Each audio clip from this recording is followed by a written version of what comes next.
What was that one moment when you realized, I'm dating a complete idiot? 1. While we were moving, my ex-wife asked me who we needed to contact to change our email address. I stared at her, trying to figure out if she was joking. I told her, you just log in and change it yourself. There's no one to call. She looked at me like I just told her some foreign concept. Apparently, she thought there was some customer service number to handle it. It was one of those moments where I realized just how out of touch she was with the simplest things. 2. We went on a camping trip, and she was worried about parking the car on the grass because she thought the grass would grow, puncturing and flattening the tires. 3. My wife thought people whistled when they set off fireworks. She didn't realize that the fireworks themselves actually made the whistling noise.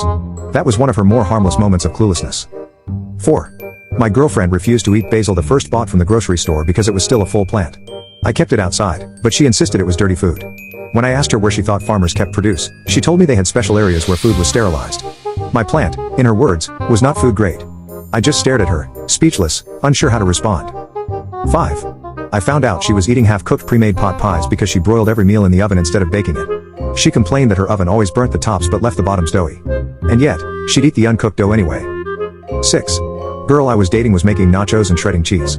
She cuts herself and blood gets on the cheese in the shredder. As she gets a Band-Aid, I pick up the cheese and as I am throwing it away, she freaks out as now I may have AIDS. Like what? She is hard freaking out that I just got exposed to AIDS and I needed to get medical attention. After talking, it turns out she thought AIDS was everywhere. Like any blood outside the body could just magically get it. Her stupidity was a relief that night.